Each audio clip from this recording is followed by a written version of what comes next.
Hey everyone, thanks for tuning in to the Mass Media Group. We appreciate you. There's been plenty of buzz and theories on Kendrick Lamar's Super Bowl halftime performance, from so-called Easter eggs like Sony's PlayStation Game Over, to occult hitting meetings and how his show may or may not have been the best performance in Super Bowl history. I'll let you decide that.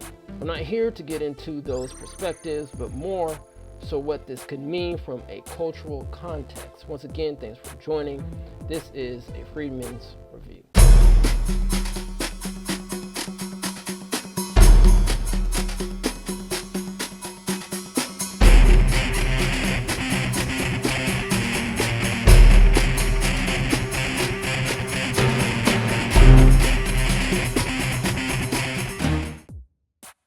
Alright, so let's get into it. Now, the most important part of all this performance was the mentioning of 40 acres and a mule, which some totally have overlooked and didn't mention in their critique or the review of Kendrick Lamar's performance, but we definitely will.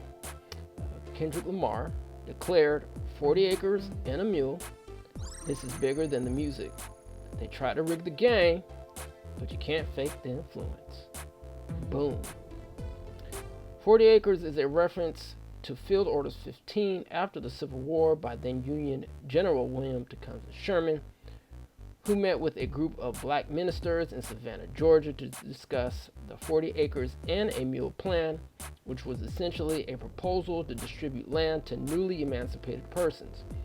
This meeting also included Secretary of War Edwin M. Stanton. Unfortunately, this 40 acres and a mule, known as Field Orders 15, would get reversed by then the 17th U.S. Democratic Party, and some people may even call him a racist, President Andrew Johnson, which later handed land back to former Confederate owners. All right, so let's continue here. Let's talk about the red, white, and blue, which was the color theme throughout Kendrick Lamar's halftime Super Bowl performance. This was all over the place. Now, I know there's some people, if I didn't mention earlier, that are trying to guess or have these kind of conspiracy theory concepts about the crimson colors or the red queen colors and the blue and white. Look, I don't know nothing about that, so if y'all want to do your deep dive research on that, then you go ahead and do that. But in this case, we're going to stick to the cultural context because that's what this video is about. All right, so regardless of the tumultuous relationship that freed men and freed women, or free people, have had with the United States of America, what must be overstated or understated or overstated is that much of Black American culture gets co-opted and remixed, and that includes those ancestors who built the country from the foundation, which includes the red, the white, and the blue. So just wanted to give a shout out to Kendrick Lamar for actually, being proud of being a Black American and being a freedman, because, sometimes I get it. I know sometimes it's hard being here as a Black American, but this is our country.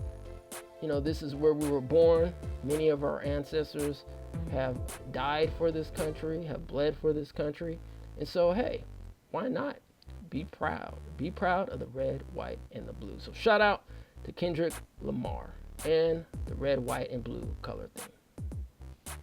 So speaking of the red, white, and blue, there was Samuel Jackson, one of the greatest actors of all time. And what can we say? Or at least I believe he had a stellar performance as Uncle Sam. I might be wrong, but I don't know any Super Bowl halftime performance that integrated theatrical commentary, let alone at least not in the way that this performance did. Samuel Jackson had many thought-provoking lines, but something that stood out, which was of great importance, was the line "too loud, too reckless, too ghetto." In the book $40 Million Slaves by William Rodins on Black athletes, in another book, Game Day and God about football as the South's civic religion, author Eric Selbo quotes Rodin, On the conveyor belt, young athletes quickly learn that easy passage through a white-controlled system is contingent upon not rocking the boat, not being a troublemaker, and making those in power feel comfortable with the athlete's blackness. See, throughout history, black Americans, especially black boys and men, have been stereotyped and subjected to the idea or concept that black men are not only, quote, hood, end quote, and gangsta, aka ghetto, which, by the way, was a term originally relegated to the Jewish community in Italy in the 1500s. Look, I digress. So not only are black men stereotyped as ghetto, but the ghetto-ness has to be simmered or tapered, or better yet, all the way removed in order to properly assimilate in white society. Don't be too black, let alone kneel on a knee like Colin Kaepernick. Soon do we forget? Alright, so let's get into some numbers here. According to Business Insider, the stadium, which was played at the Caesars Superdome, had a capacity of 73,208, but an estimated 125,000 people were expected to visit New Orleans over the weekend and spend an estimated $200 million, and that was per the U.S. Chamber of Commerce. The cheapest tickets for Super Bowl last Thursday cost around $3,000.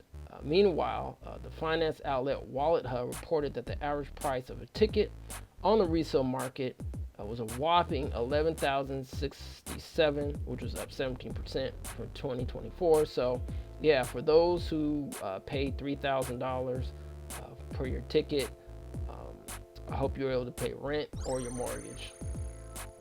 Anyway, yeah, this is crazy. So it looks like as well some of the suites could cost up to $750,000, up to $2 million. That was according to Sports Illustrated. Let's see what else here. On Super Bowl Sunday, it was projected $300 million would have been spent just on beer alone across the United States. An additional $517 million would have been spent on soft drinks, and another $226 million on whiskey, and that's also according to the WalletHub. And fans will also eat 1.4 billion chicken wings, which after Thanksgiving, the Super Bowl has the highest levels of food consumption in the United States. 1.7 billion was expected to be wagered on the game, which was a 30% increase from 2024. A 30-second ad during the game costs a whopping $7 million.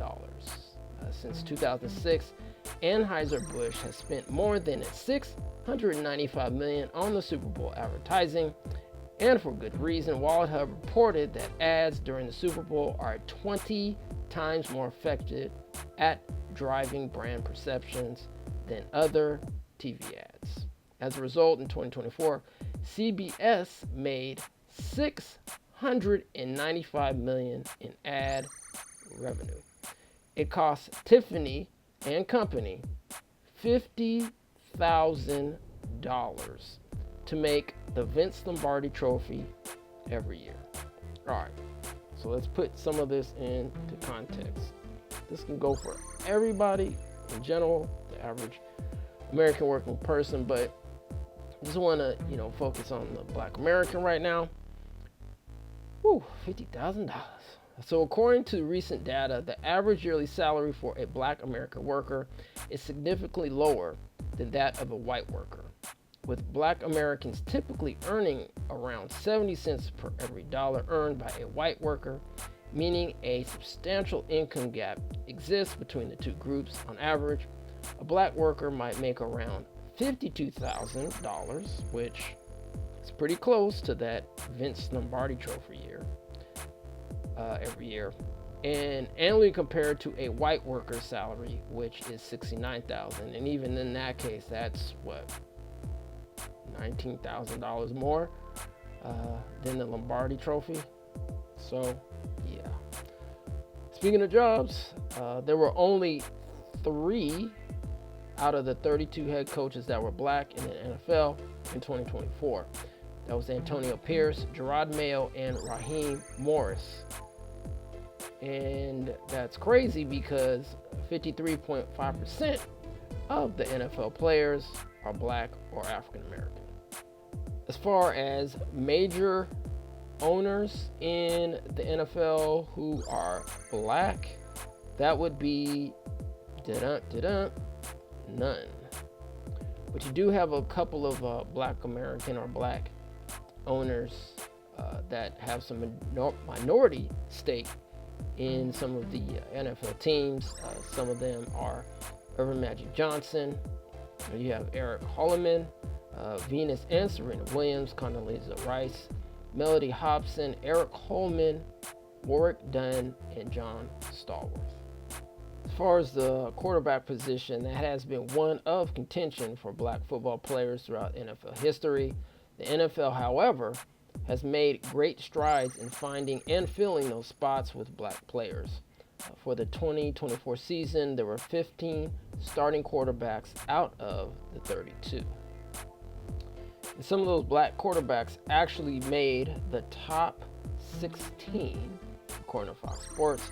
The top 16 quarterbacks, or the highest paid quarterbacks in the NFL. Starting with Joe Burrow, who's the Cincinnati Bengals at $55 million. Jordan Love, Green Bay Packers, $55 million. Trevor Lawrence, Jacksonville Jaguars, $55 million. Tua Tagovailoa, I always mess up the dude's name, please forgive me. Miami Dolphins, $53.1 million. Jared Goff, Detroit Lions, $53 million. Justin Herbert, Los Angeles Chargers, $52.5 million. Lamar Jackson, Baltimore Ravens, $52 million. Jalen Hurts, Philadelphia Eagles, $51 million. Kyler Murray, Arizona Cardinals, $46.1 million. Deshaun Watson, Cleveland Browns, $46 million. Kirk Cousins, Atlanta Falcons, $45 million. Patrick Mahomes, Kansas City Chiefs, $45 million. Josh Allen, Buffalo Bills, $43 million. Dak Prescott, Dallas Cowboys, $40 million. Daniel Jones, New York Giants, the other New York team. New York Giants, $40 million, and Matthew Stafford, Los Angeles Rams, $40 million. So, what's often said is, look, you can't pay for reparations. The United States has no money. Where are we going to find it? We're always broke. But it's very interesting. Every year they find billions of dollars to support the Super Bowl. But regardless of that, we have to give Kendrick some flowers and kudos, because at least he made the decision to, maybe symbolically, at least continue the conversation of reparations and 40 acres and a mule. So anyway, thanks for tuning in to this Freedmen review in the cultural context. As always, please like, share, and subscribe. And hit that bell for notifications, and we will see you next time right here on In the Mass Media Group. And we're out. Peace and reparations.